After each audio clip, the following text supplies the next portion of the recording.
ሰላም ጤና ይስጥልን ክቡራን የዩቲዩብ ቤተሰቦች፣ የሰዓቱን አጫጭር መረጃዎች እየቀርብ ያለው እስከ ፍጻሜው አብራችሁን ቆዩ።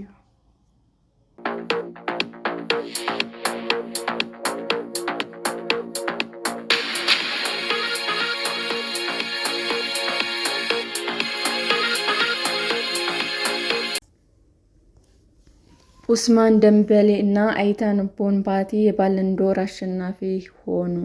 የፓሪስ ሳንት-ዠርማኑ ኡስማን ደምቤሌ ለመጀመሪያ ጊዜ የባለን ዶር አሸናፊ ሆኗል። 3 ዋንጫዎች ያነሳው ክለቡ ደግሞ የተለያዩ ሽልማቶችን አግኝቷል። የ28 ዓመቱ ፈረንሳዊ አጥቂ ባለፈው የውድድር ዘመን 53 ጨዋታዎች 35 ጎሎች ሲያስቆጥር 14 ኳሶችን አመቻችቶ አቀብሏል። ደምቤሌ ከፒኤስጂ ጋር የአውሮፓ ቻምፒዮንስ ሊግ፣ የፈረንሳይ ሊግ 1 እና የፍሬንች ካፕ ባለድል መሆን ችሏል። በሊግ 1 በ21 ጎሎች ጥምር ኮከብ ጎል አስቆጣሪ ሲሆን የሊጉ እና የአውሮፓ ቻምፒዮንስ ሊግ ኮከብ ተብሎ ተመርጧል።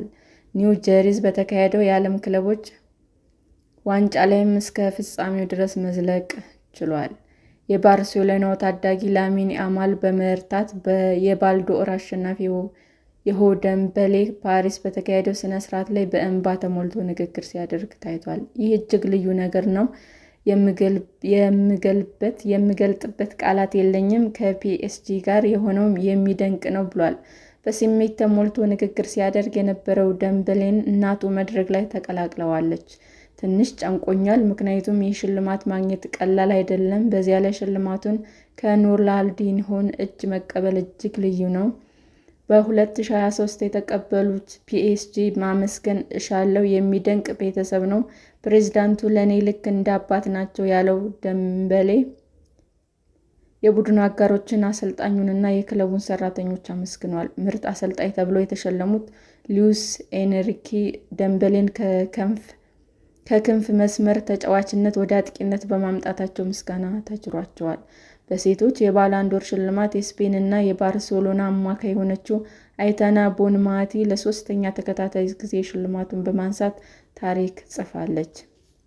የ27 ዓመቱ ቦንማቲ የአርሰናሏን የክንፍ መስመር ተጫዋች ማሪዩን ካልዴኒትን በመቅደም አንደኛ ወጥታለች። ለ3ኛ ተከታታይ ጊዜ ያነሳሁት እንኳን ማመን ያቅተኛል። ይህንን ሽልማት ማጋራት ቢቻል ቢሆን ምንኛ ደስ ባለኝ ያለችው ቦንማቲ የክለብ አጋሮቿን አመስግናለች። የአርሰናሉ አጥቂ ቪክተር ጊዮኬሬሽ በ2024/25 የውድድር ዘመን በርካታ ጎሎች በማስቆጠር የገረድ ሙሉ ሽልማት አሸናፊ ሆኗል። የ27 ዓመቱ ስዊድናዊ አጥቂ ለፖርቹጋሉ ስፖርቲንግ እና ለሀገሩ በ52 ጨዋታዎች 54 ጎሎች አስቆጥሯል። ጊዮኬሬሽ በክረምት የዝውውር መስኮት በ64 ሚሊዮን ፓውንድ አርሰናልን ተቀላቅሏል። በሌላ በኩል የባርሴሎናው ላሚን ያማል ከ21 ዓመት በታች ለሆኑ ተጫዋቾች የሚሰጠውን ኮፓ ሽልማት ለ2ኛ ጊዜ አግኝቷል። ምንም እንኳን ሽልማቱ ከአውሮፓውያን 2018 ቢጀምርም ላሚን ያማል 2 ጊዜ በመሸለም የመጀመሪያው ሆኗል።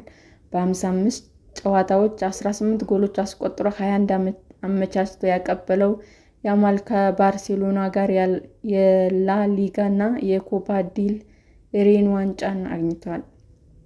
የፒኤስጂው አሰልጣኝ ሉዊስ ኤንሪኬ የዓመቱ ምርጥ ተብለው ሲሸለሙ ከፈረንሳይ ክለብ ጋር ተለያይቶ ማንቸስተር ሲቲን የተቀላቀለው ዶናሩማን ምርጥ ግብ ጠባቂ ተብሏል። ሰላም ጤና ይስጥልኝ ውድ የዩቲዩብ ቤተሰቦቼ እንዴት ናችሁ? አዲስ ጀማሪ ነኝ እና ሰብስክራይብ ያደረጋችሁ አበረታቱኝ። አመሰግናለሁ።